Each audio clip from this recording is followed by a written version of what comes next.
제가 우리 목회실 우리 목사님들 모임이나 우리 교회 직원들하고 이렇게 모일 때마다 좀 되도록이면 자주 얘기하는 부분들이 있습니다. 이번 목요일 날에도 우리가 같이 기도회로 모였을 때 같이 얘기했는데 그 얘기는 이것입니다. 우리가 교우들과 그 교회를 섬기면서 늘 잊지 말아야 될 태도와 마음가짐, 또 이 말씨, 이런 것이 있다. 사실 우리 목사님들과 직원들이 잘 하시기 때문에 이 말은 사실 저 자신을 향한 말이기도 합니다. 공손해야 된다. 절대 조심해서 얘기해야 되고, 한 말을 해도 늘 섬기는 모습, 먼저 인사하고 무엇을 도와드릴까요? 전화할 때도 늘 그런 마음으로, 신방할 때도 꼭 잊지 말자, 이것입니다. 특별히 어떤 생각하지 못했던 일이 먼저 좀 발생됐을 때, 그랬을 때 누구의 잘잘못 얘기하지 말고, 그랬었군요, 저희가 생각이 늦었습니다, 이랬으면 좋았을 텐데 꼭 이런 방법을 한번 수정해 보겠습니다 라고 하는 말을 갖자고 하는 것이었습니다. 이게 뭐 당연히 여러분 생각하시면 그러리라 생각하지만, 사실 저도 이제 제 주변의 목회자들이나 제 선배들, 동기들, 후배들을 보면은 교회에서 설교를 잘 못하거나 행정이나 신방을 못해서 어려움을 당하는 사람은 거의 없습니다. 사실은 관계입니다. 사실은 말이고, 사실은 무례하기 때문에 거기서부터 모든 일이 발생하는 것을 보게 됩니다. 먼저 자세를 낮춰서 내가 좀 잘못했습니다, 내가 그때 생각을 잘 못했습니다, 그렇게 말하면 사실 쉬운데 이게 어렵습니다. 여러분 어떠신가요? 이게 뭐 목회자들만이 아니라 가정에서 부부 가운데 제일 어려운 말이 미안해라는 말이랍니다. 이 말이 그렇게 어렵대요. 미안해, 그냥 한마디 하면 되는데 이 미안해를 못하니까 서로 계속해서 그래, 당신이 잘났다, 계속해서 이런 얘기가 계속 파생되고, 또 하나 못하는 게 뭐냐면 고마워, 이게 안 된대요. 여러분 어떠세요? 여러분 집에서 미안해 말 잘하시나요? 잘하시는 분은 잘하세요? 네, 어떠세요? 여러분 고마워 이런 말씀 잘하시나요? 그런데 어떤 분은 죽을 때 미안해 그리고 딱 죽어요. 그건 미안한 게 아닙니다. 미안한 게 평생 고생시키고 다 죽을 때 그냥 똥오줌 다 받아줬는데 그 말을 못한대요. 그러니까 사람 마음이 이렇게 강박한 거예요. 좀 힘들면 힘들다고, 미안하면 미안하다고 얘기해야 되는데 미안해도 못하고 고마워도 못한다는 것입니다. 근데 제가 이런 얘기를 좀 나눴더니 한 남자 권사님이 아주 명확한 답을 주셨어요. 목사님, 예수님 안 만나면 그거 절대 못합니다. 제가 그 시간 무릎을 쳤어요. 맞다, 예수님 안 만나면 절대 안 됩니다. 여러분 그렇게 높이 올라가고 그렇게 직장으로나 명예를 가지고 공부해도요, 예수님 안 만나면 이게 안 되는 거예요. 입으로는 목까지 나와 있을지 모르지만 고백하기가 어렵다는 거예요. 즉 예수님 만나야지 그 예수님의 말씀이, 예수님의 성품이 내 안에 들어와서 예수 믿고 구원받는 것만이 아니라 예수 믿고 언어와 성품과 삶이 바뀌는, 정말 구원을 이루는 삶을 살 수 있다는 거죠. 그래서 이걸 가리켜서 뭐라고 하냐면요, 죄의식에서 은혜의식애로라는 단어를 씁니다. 이것이 오늘 여러분이 말씀을 나눌 아주 중요한 단서입니다. 죄의식에서 은혜의식애로. 죄의식은 뭐죠? 죄를 깨닫는 것입니다. 의식하는 거예요. conscious. 내가 죄를 의식하는, 양심이라는 단어도 똑같은 말 아닙니까? 그래서 죄를 깨닫는 게 죄를 의식하는 거예요. 이게 죄구나, 죄 지으면 안 되겠구나. 그리고 사실 이것도 여러분 귀합니다. 여러분 주변을 보면은요, 죄인 줄 뻔히 알면서도 똑같이 죄를 짓는 사람도 적지 않습니다. 그리고 법의 제재를 받아야지만이 이 수갑이 채워지고 형량이 떨어지면 그제야 와서 무리를 일으켜서 죄송합니다 라는 말을 하는 게 세상 아닙니까? 그러니까 죄를 깨닫는 것도 사실 귀해요. 그러나 죄를 깨닫는 것으로는 그 사람의 삶이 바뀌지는 않습니다. 이게 죄구나 인식된다고 해서 그 사람의 삶이 변하는 것은 아니라는 것입니다. 그 죄의 의식은 대단히 소중하고 중요한 것이지만 여기서부터 출발해서 가야 되는 것이 뭐냐면 은혜의 의식입니다. 즉 내가 죄 가운데 있을 수밖에 없고 또 죄를 지을 수밖에 없지만 그럼에도 불구하고 하나님의 은혜가 훨씬 크다고 하는 그 은혜의 의식이 있어야지만 죄의 의식에서부터 은혜의 의식으로 나갈 수 있는 것입니다. 죄의 의식이 자기 성찰, 자기 깨달음으로 끝난다면 그분은 예수님을 도덕적인 수준에서 믿는 것입니다. 그러나 그 사람에겐 끊임없이 일어나는 게 뭐냐면 죄의 악순환입니다. 죄는 죄를 낳게 되어 있습니다. 누군가를 끊임없이 비난하고 비판하고 결국은 원수 갚는 일에 자신의 인생을 소비하게 되죠. 이것을 가리켜서 죄의 악순환이라고 합니다. 그런데 내가 은혜를 깨닫는 사람은 내가 비록 죄를 짓지만 자기의 약함을 인정할 줄 알고, 주님, 제가 이렇습니다. 제가 이렇게 배웠는데도, 제가 이만큼 나이가 들었는데도 참 제 모습이 안 바뀌네요. 그것을 인정하면서 하나님의 은혜를 구하고 하나님의 은혜의 도움을 받을 때 비로소 그에게는 은혜의 의식이 자리 잡게 되고, 그로 인하여서 그의 언어와 성품과 삶의 변화가 일어납니다. 이걸 가리켜서 은혜의 선순환이라고 얘기합니다. 자, 오늘 우린 본문을 통하여서 한번 이 말씀을 이 관점을 가지고, 여러분 읽었던 오늘 본문의 주인공인 다윗과 또 한 사람 나오죠. 무비보셋이라고 하는 이 두 사람을 묵상해 보겠습니다. 자, 우리는 지난 주일 말씀 기억하시죠? 지난 주일날 5장에서 다윗이 이스라엘의 왕이 됩니다. 이스라엘의 왕이 된 다윗은 신의 한 수를 결정하죠. 바로 예루살렘 천도입니다. 하나님이 이것을 기뻐하시면서 그곳에서 33년 동안 다윗이 왕으로 봉사할 수 있도록 허락하세요. 자, 그런 다윗이 제일 먼저 한 게 뭐죠? 하나님의 언약궤, 20년 동안 방치되어 있었던 하나님의 언약궤를 예루살렘으로 모시고 데리고 오는 것이었습니다. 그 가운데서 우사의 사건이 일어나고 하나님 말씀대로 해야 되겠구나라고 하는 일련의 사건들이 일어나죠. 자, 이런 가운데 이제 언약궤도 모시고 7장 8장은 하나님이 그런 다윗에게 언약을 주고, 그리고 8장 어저께 말씀은 하나님께 대해서 다윗이 기도로 고백하는 감사의 기도가 나와 있습니다. 드디어 오늘은 9장입니다. 자, 이렇게 태평성대를 이루었던 다윗의 모습을 성경에서 뭐라고 하냐? 8장 14절, 15절, 18절, 다윗이 어디로 가든지 이기게 하셨더라. 이것처럼 더 놀라운 축복이 어디 있어요? 그리고 다윗이 온 이스라엘을 다스려, 18절은요, 다윗의 아들들은 대신이 되니라. 그야말로 정말 태평성대가 된 겁니다.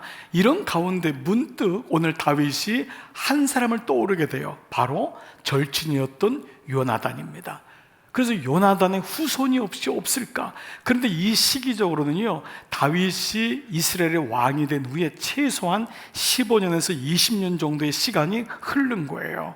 왜냐하면 그의 아들들이 대신들, 장관들이 된 걸 보면 다윗의 나이가 중년이 되었음을 알 수 있습니다. 자, 이제 이런 가운데 다윗이 요나단을 기억해요. 1절 말씀을 한번 같이 읽겠습니다. 시작. 다윗이 이르되 사울의 집에 아직도 남은 사람이 있느냐? 내가 요나단으로 말미암아 그 사람에게 은총을 베풀리라 하니라. 자, 그렇습니다. 이제 이 말씀으로 이제 시작되는 걸 보게 되죠. 사실 다윗도 여러분 상처가 많았던 사람이잖아요. 평생을 가난과 거절감으로 살았잖아요. 근데 이 가난과 거절감에 하나님의 은혜가 없으면 삶의 동력은 돼요. 예를 들면 어떤 사람이 가난하면 내가 가난을 뚫고 일어나야 돼. 우리나라도 그랬잖아요. 못 먹고 뭘 살던 시절 잘 살아서 외치면서 지금까지 왔지만 오히려 지금부터가 위기라고 하는 것은 그 가난에 사무쳐가지고 가난을 이겼지만 원동력이 가난이 되면 안 된다는 거예요. 주님의 은혜가 먼저 돼야 되는데 원동력이 거절감이 되면 내가 사람들에게 본때를 보여주마 해서 성공의 자리는 올라갈 수 있지만 그 자리를 지키는 것은 한계가 있다는 거예요. 다윗도 거절감이 많았어요. 가난했어요. 그러니까 그는 사울을 보면서 자칫하면 자기도 사울 같은 인생을 살 수 있겠구나. 그래서 여러분, 어린 시절에 가난한 사람이 돈을 좀 모으게 되고 배우지 못했던 사람이 권력을 잡게 되는데 그 마지막이 일반적으로 비참한 이유가 하나님의 은혜의 빛으로 자기를 보지 못하면 가난과 거절이 자기를 다시 붙잡게 되는 악순환이 일어나는 것입니다. 자, 이런 가운데 다윗은 요나단을 기억했던 거예요. 오늘 읽었던 그 요나단. 그런데 사울의 집에 아직 남아있는 사람이 있느냐? 내가 요나단으로 말미암아 그 사람에게 은총을 베풀리라. 20년 정도 지났으니까 다윗이 꼭 죽이지 않았어도 다윗의 측근들이 사울의 씨를 말렸겠죠. 그렇죠? 이게 옛날의 왕정 시대 아닙니까? 한 왕이 되면 나머지 대적은 삼족을 멸하는 거예요. 그러니까 갑자기 다윗이 태평성대를 이루면서 문득 생각이, 혹시 다 죽었을 텐데 요나단의 자손이 있지 않을까라는 생각을 한 거예요. 그래서 요나단으로 말미암아 내가 은총을 베풀겠다라고 얘기했습니다. 자, 그러면서 이 요나단이 생각나는데 요나단과의 약속이 생각났겠죠. 이 말씀이 사무엘상 20장 14절 15절, 너는 시작. 너는 내가 사는 날 동안에 여호와의 인자하심을 내게 베풀어서 나를 죽지 않게 할 뿐 아니라 여호와께서 너 다윗의 대적들을 지면에서 다 끊어 버리신 때에도 너는 내 인자함을 내 집에서 영원히 끊어 버리지 말라. 자, 14절을 한번 다시 봐보세요. 14절, 너는이 누구? 다윗이에요. 내가 누구냐면 요나단입니다. 이 약속을 언제 했냐면 다윗이 마지막 도망갈 때, 아버지가 마지막 죽일 때 이제 끝이구나, 마지막은 하면서 다윗을 축복하면서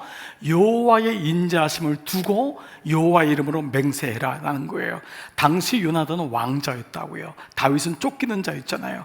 그런데 요나단은 알고 있었던 것 같아요. 다윗이 분명히 내가 아니라 다윗이 기름 부음 받는 왕이 될 거다. 요나단은 알고 있었어요. 그래서 혹여나 내가 죽으면 내 자손들은 살려다오라고 하는 이 맹세를 하나님의 이름으로 하는 겁니다. 자, 그래서요, 드디어 이 다윗이 이 언약을 기억하고 후손을 찾아요. 자, 보세요. 그랬더니 사울의 집의 종이었던 시바라고 하는 사람을 찾게 되는데, 이 사람은 앞으로 묵상하게 되지만 완벽한 기회주의자의 전형이에요.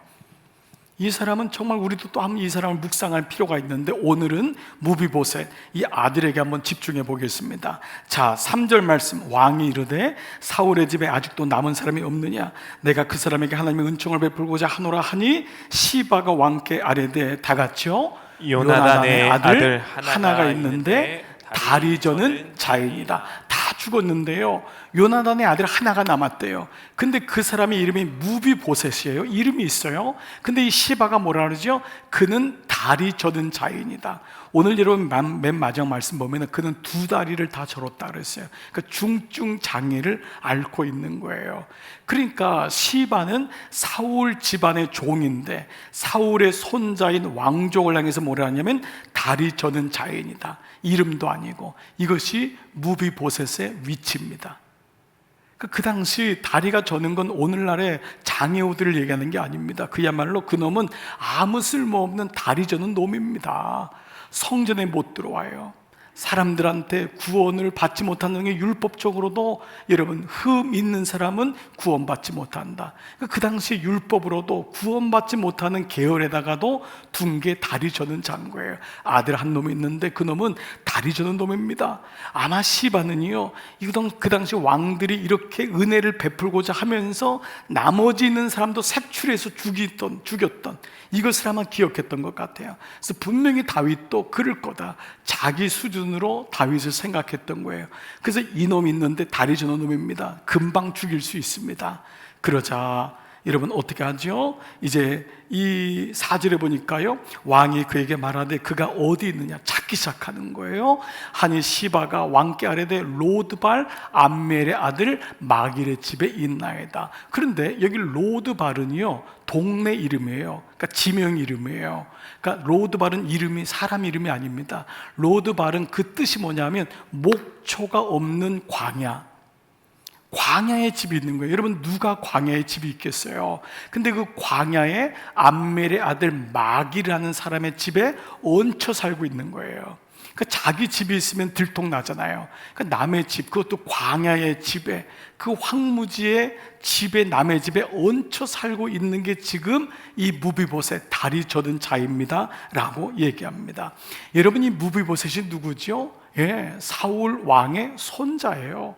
요나단의 아들이에요. 적통입니다. 왕의 계승 1순인 겁니다.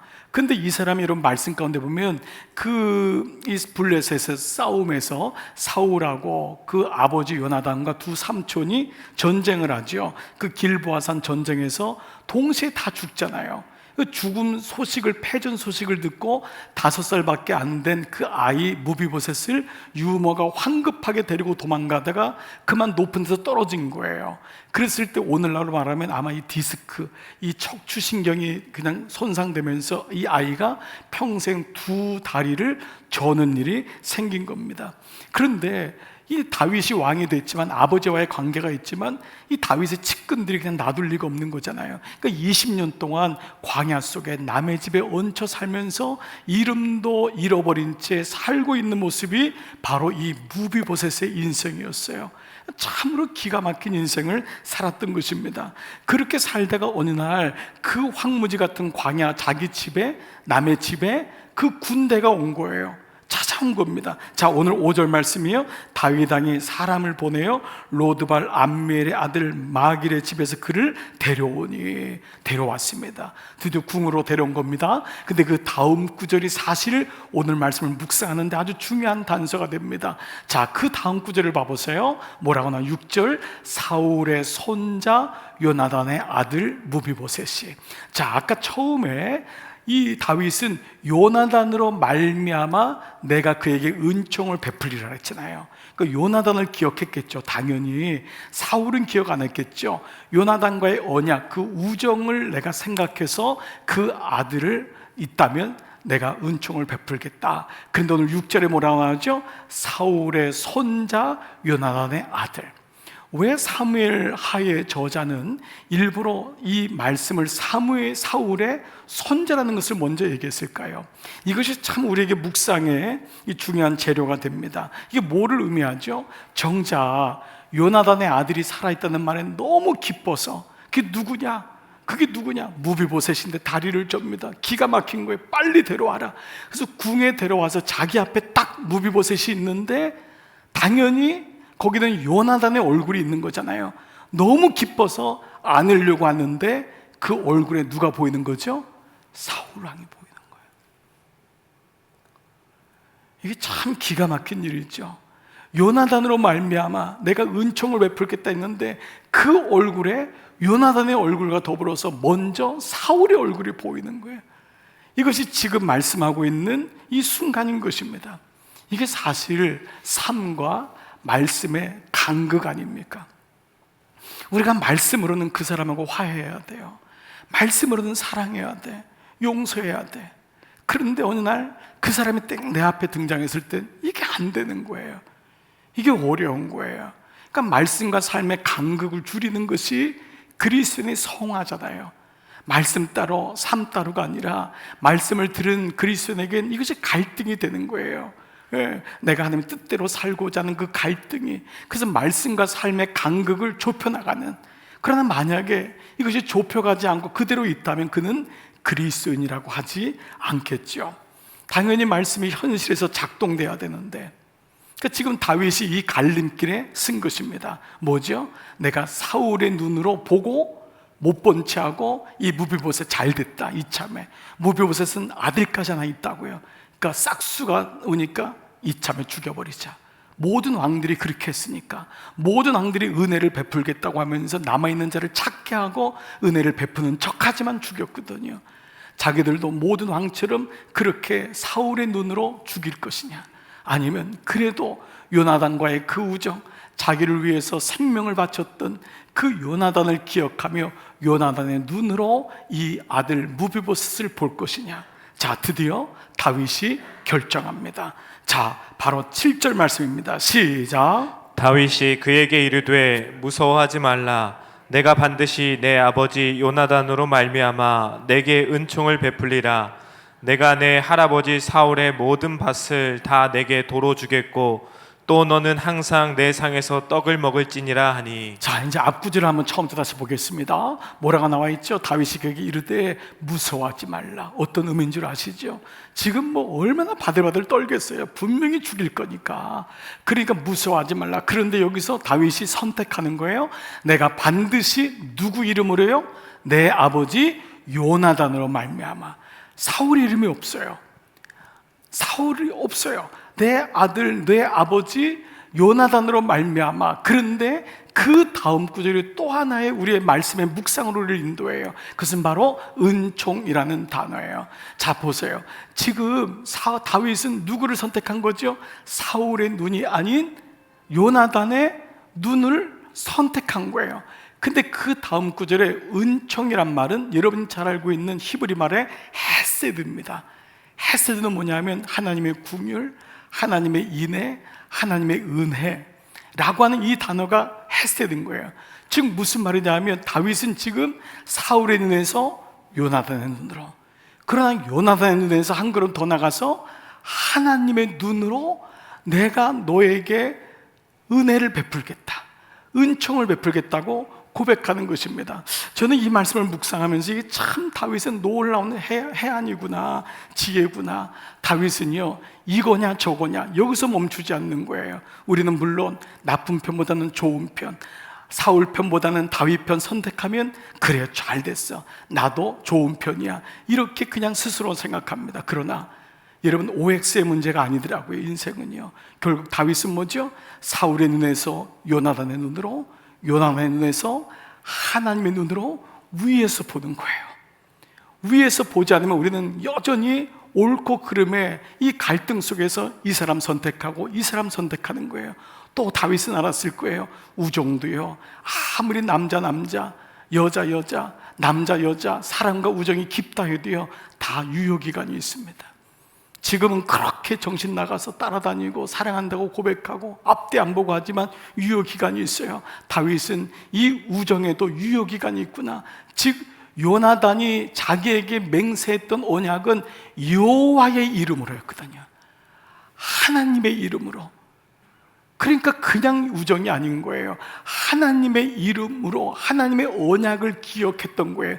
그래서 다시 다윗은 요나단 눈에서 하나님의 언약으로 위에서 보아요. 여러분, 저는요 정치를 잘 몰라요. 그리고 때로 의도적으로 거리를 둬요. 그러나 이 땅에 살아가는 동안 정치의 영향을 안 받는 사람이 어디 있겠어요? 그 때로는 정치 뉴스를 계속 들어야 되고, 그러니까 정치를 부인한다는 것 자체는 어려워요. 그러나 왜 거리를 두고 부단히 분별하고 부단히 끌려다니지 않으려고 하냐면 하수가 될 수 있기 때문에 그래요. 하수의 그리스도인이 교회는 다니지만 끊임없이 세상에 들려오는 메시지에 끌려다니고 정작 말씀의 축은 가지 못하는 그런 그리스도인이 될 수 있기 때문에 그래요. 정치란 것은 나쁜 단어가 아닙니다. 잘해야 됩니다. 그러나 정치적이 되는 순간 하나님 말씀이 위력을 발휘하지 못하는 경우가 너무 많습니다. 여러분, 선진국가를 보시면요, 선진국의 민주주의가 활발하면서 왜 기독교가 들어간 데마다 선진국이 고도로 발달했냐면 그 국민들의 수준 때문이었어요. 국민들의 수준이 높아지니까 고수가 되는 거예요. 밑에서 하수가 되니까 마음대로 정치인들이 이래라 저래라 하지 않습니다. 국민들의 수준이 높아지니까 정치인들도 정신을 차리게 되는 거예요. 정치인들 욕할 것이 아니라 국민들의 수준이 하수가 되면 안 돼요. 밑에 있으면 안 되는 거예요. 높은 데서 봐야 되는 거예요. 우리나라는 지난 80년 동안 해방되면서 그 전에도 늘 양단놀이, 양극화, 진영놀이, 빨갱이냐 군인이냐, 우리는 늘 그걸로 살았어요. 그러다 보니까 모든 것을 OX였어요. 이쪽을 표시하면 좋고 아니면 나쁜 놈이고. 그러다 보니까 위에서 보는 것이 없었어요. 애굽에서 출애굽할 때 두 가지가 있어요. 애굽에서 나올 거냐, 애굽에서 구테타를 일으킬 거냐, 애굽에서 그냥 있을 거냐 노예로, 애굽에서 구테타를 일으킬 것이냐. 하나님은 제3의 길을 선택하셨어요. 출애굽이라고 하는, 우리가 보지 못했던 하나님의 역사를 이루신 거예요. 그렇습니다. 우리는 때로 밑에 있는 자가 아니라 높은 데 올라가야 돼요.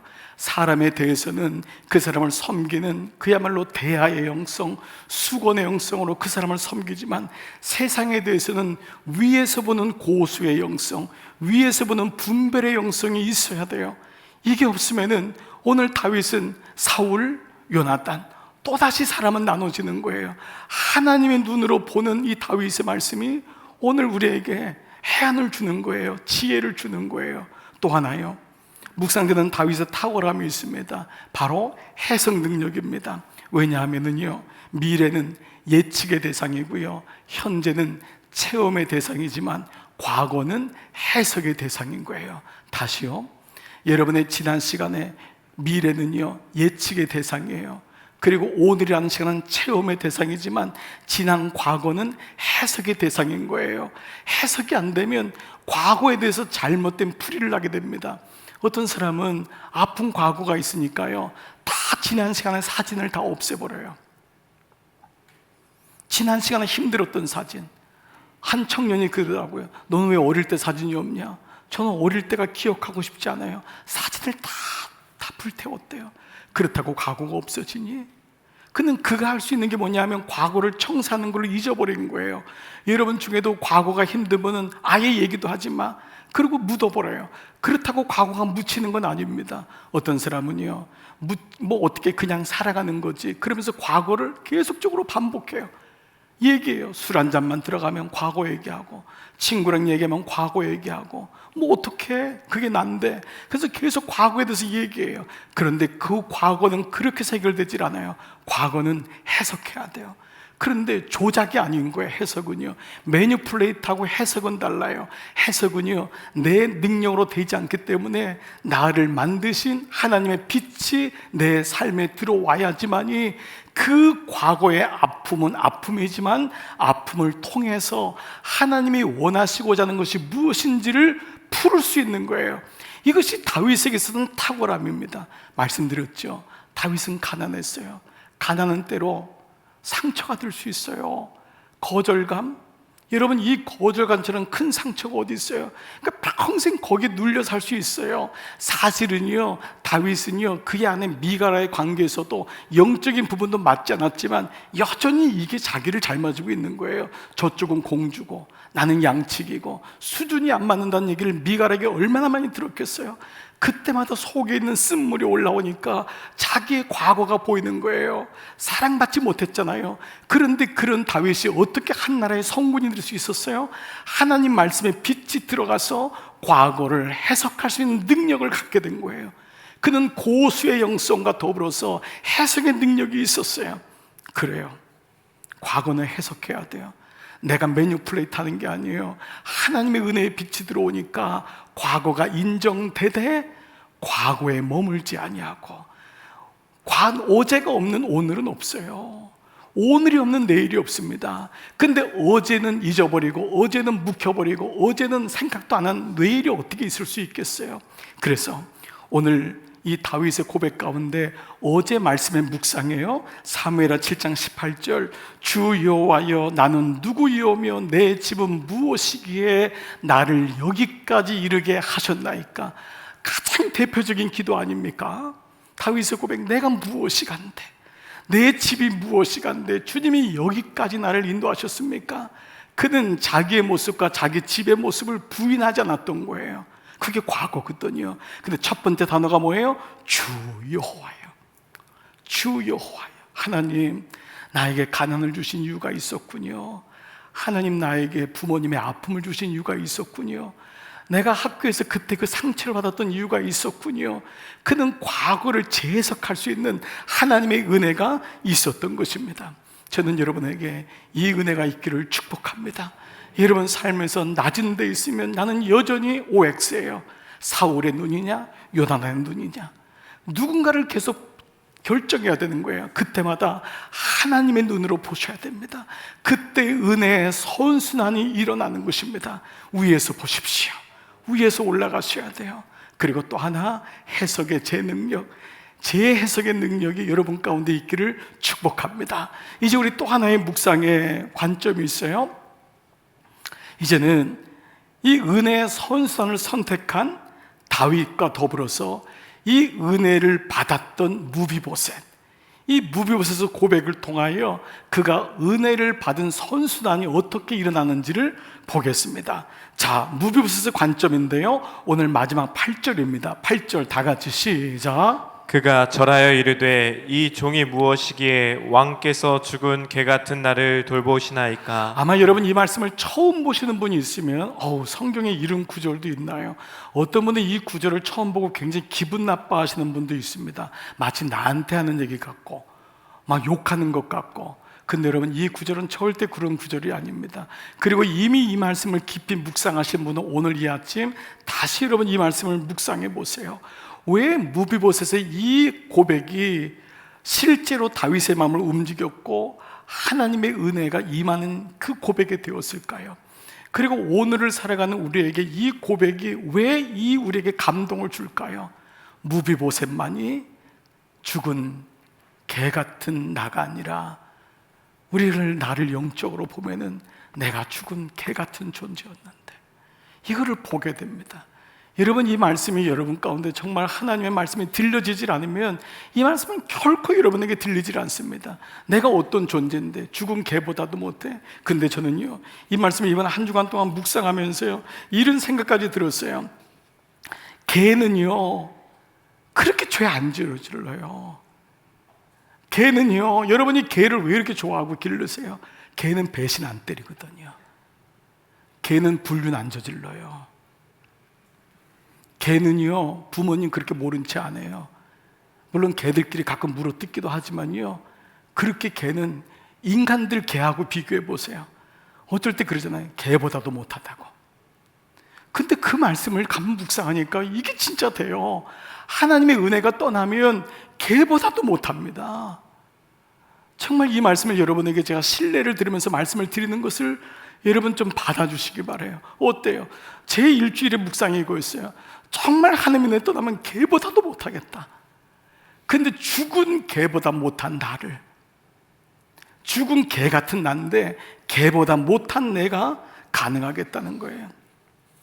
여러분 보세요. 이 무비보셋이 왜 우리에게 은혜가 되냐면 무비보셋이 우리거든요. 무비보셋이 오랜 상처 가운데 숨어 살잖아요. 열등감, 그 아픔들, 그거 어떻게 하겠어요? 숨어 사는 거예요. 근데 우리도 사실은요 숨어 살잖아요.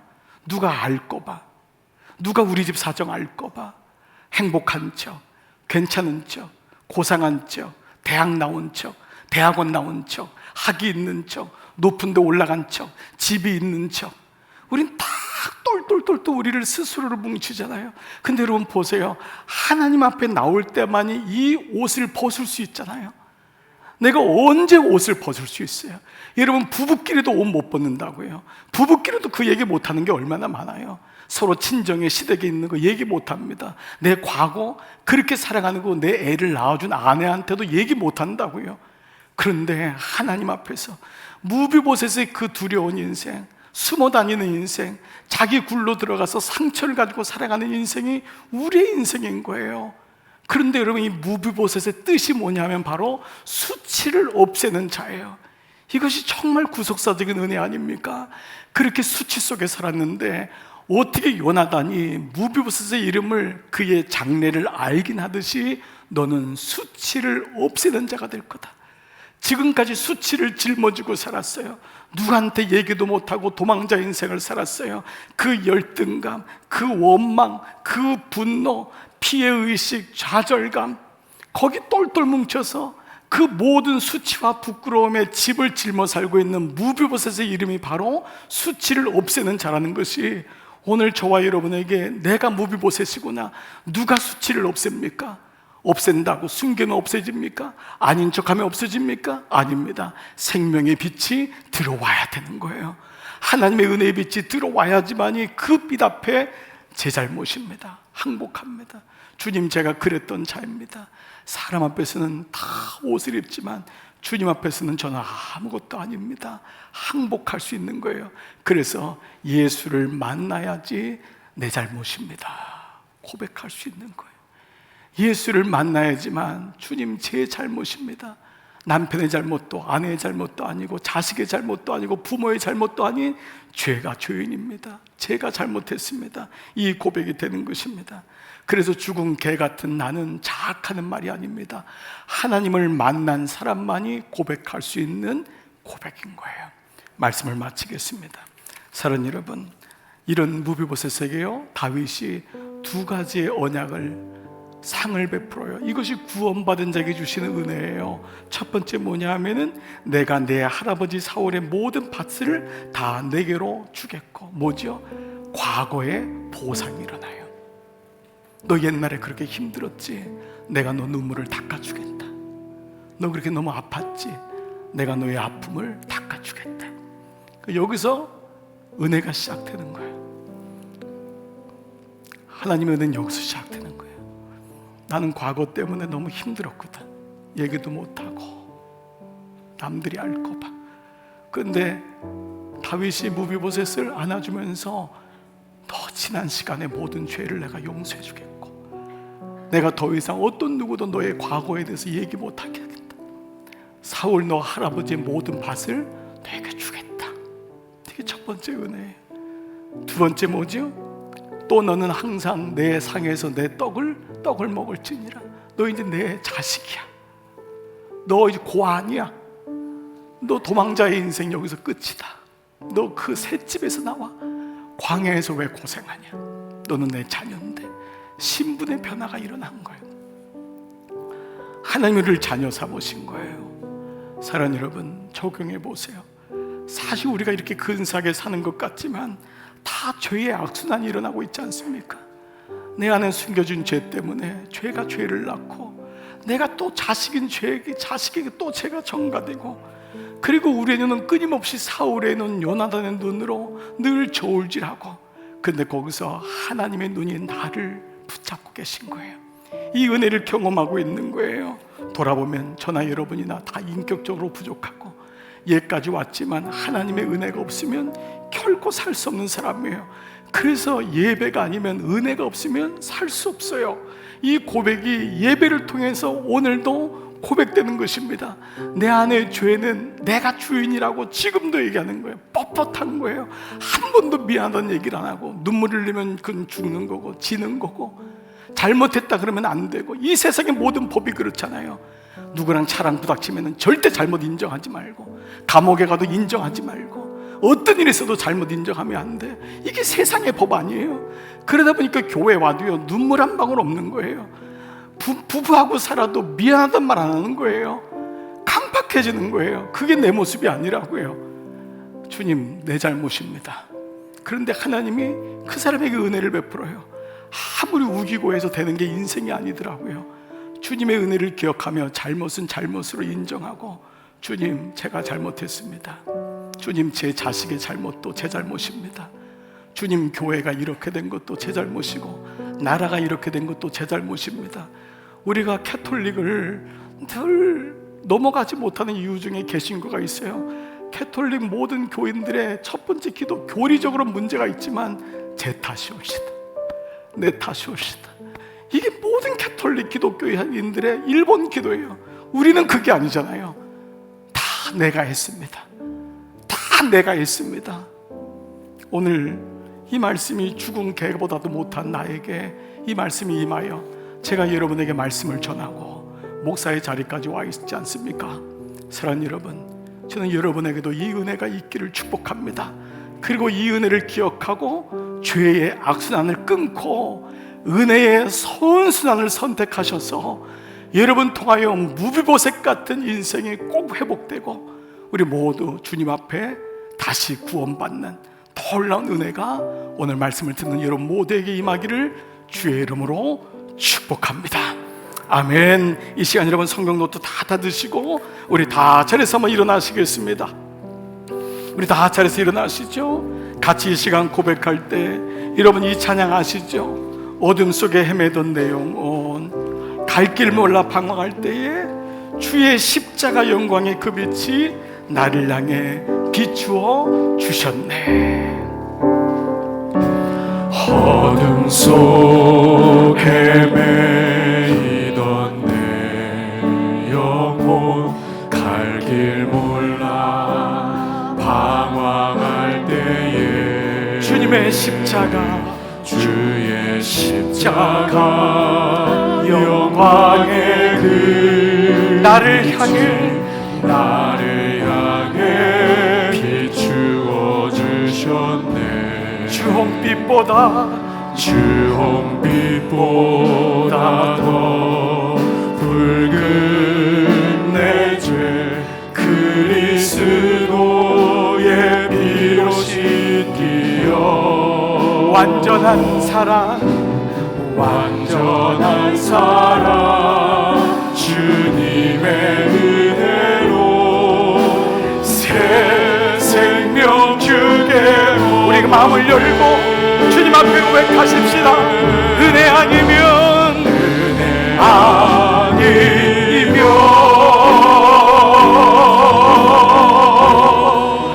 나서지 못하는 십자가 그 사랑 십자가의 그 사랑 그명 아니면 나서지 못하네.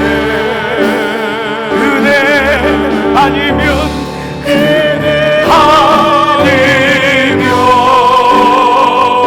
주님 그렇습니다. 서지 못합니다. 주님의 은혜로 주님의 은총으로 아버지 나를 붙잡아 주세요.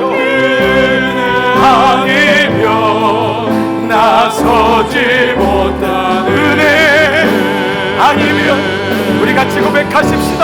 은혜 아니면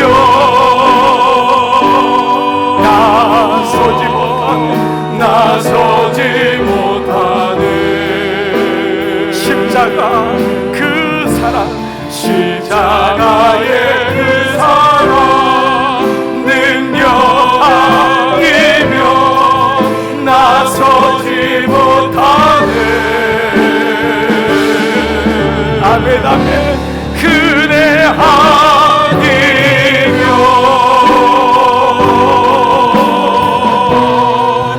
나서지 못하네. 놀라운 사랑 놀라운 사랑 그대 하니 오늘 말씀 붙잡고 그대를 붙잡고 함께 고백하며 기도하며 나가시겠습니다. 살아계신 아버지, 오늘 종들의 고백을 들으시옵소서. 아버지, 내 안에 은혜의 선선이 끊기면은 나는 아무것도 아닙니다. 죄는 죄를 낳고 비난은 비난을 낳고 아버지, 정죄는 정죄를 낳고 음란은 음란을 낳고 아버지, 나에게 이 은혜를 끊을 수 있는, 이 죄의 악선을 끊을 수 있는 것은 하나님의 은혜 예수 그리스도밖에 없음을 고백합니다. 아버지, 이 은혜가 내게 선포되게 하여 주심을 감사합니다. 이 은혜로 살게 하심을 감사합니다. 내 눈에 있는 들보는 보지 못하면서 남의 눈에 있는 티끌을 가지고 날마다 정죄했던 내 모습이 아닙니까? 그런데 하나님, 죽은 개 같은 나를, 죽은 개보다도 못한 나를 하나님이 안아주시고 숨기려고 하고 괜찮은 척하고 배운 척하고 가진 척했던 나에게 하나님 오늘 나에게 말씀하십니다. 두려우냐? 두려우냐? 떨고 있냐? 주님이 나를 아십니다. 주님이 나의 연약함을 아십니다. 그런데 왜 눈에입니까? 주님, 나의 모든 과거를 보상하십니다. 내가 너의 눈물을 보았노라. 내가 너의 아픔을 보았노라. 내가 너의 신음을 보았노라. 내가 너를 뺏기지 않을 것이며 너는 내 자녀니라. 너는 노예가 아니야. 너는 종이 아니야. 일하는 로봇가 아니야. 너는 내 아들이야. 너는 내 딸이야. 주님 말씀하십니다. 오늘 이 아침 주님 나에게 말씀하십니다. 수고했다. 수고했다. 애썼다. 애썼다. 오늘 주님이 놀라운 은혜가 한 분 한 분 가운데 임하게 하시기를 원합니다. 무비보셋의 고백이 내 고백입니다. 이 은혜가 내 고백입니다. 하나님, 오늘 예배를 드리는 종들을 주 앞에 올려드립니다. 은혜 아니면 나서지 못하네. 십자가의 그 사랑, 능력 아니면은 나 아무것도 아닙니다. 하나님의 은혜로, 하나님의 은총으로 한 분 한 분을 안아 주시옵소서. 사랑하는 여러분, 오늘 주님이 여러분에게 말씀하십니다. 그동안 얼마나 수고했니? 얼마나 애썼니? 수고했다. 내가 너의 눈물을 알고 내가 너의 아픔을 알고 힘들어도 힘들다고 얘기하지 못하고 어디다가 말도 못하고 지나왔던 너의 인생을 내가 알지. 주님 나에게 말씀하십니다. 주님, 그러나 너는 과거에 있던 너가 아니야. 내가 너를 나의 생명으로 삼고 너의 과거를 내가 보상할 것이며, 내가 너의 과거의 아픔이 구원의 기쁨이 되게 할 것이며, 하나님, 죄가 관이 되게 할 것이며, 하나님, 우리에게 생명의 멸류관으로 주님이 내게 주신다고 말씀하셨습니다. 너는 종이 아니란다. 너는 광야에서 헤매는 그런 인생이 아니고 나의 아들이고 나의 딸이다. 오늘 하나님, 은혜의 선순환을 선택했던 다윗처럼 하나님의 눈으로 이 땅을 보고 그 사람을 보게 하여 주옵소서. 아버지, 내 안에 있는 하나님의 은혜가 너무도 큽니다. 죽은 개보다도 못한 나였는데 하나님, 이런 나를 주님이 다시 안으시고 예배의 자리로 초청하셔서 오늘 주님의 은혜를 갖게 하심을 감사합니다. 오늘 예배드리는 모든 종들을 축복합니다. 하나님의 은혜로 꼭 붙잡아 주시고 이번 한 주간도 이 말씀 붙들고 승리하는 종들 삼아 주시옵소서. 이제는 성부와 성자와 성령의 은총이 이제로부터 영원토록 함께 하시기를 간절히 축원하옵나이다. 아멘.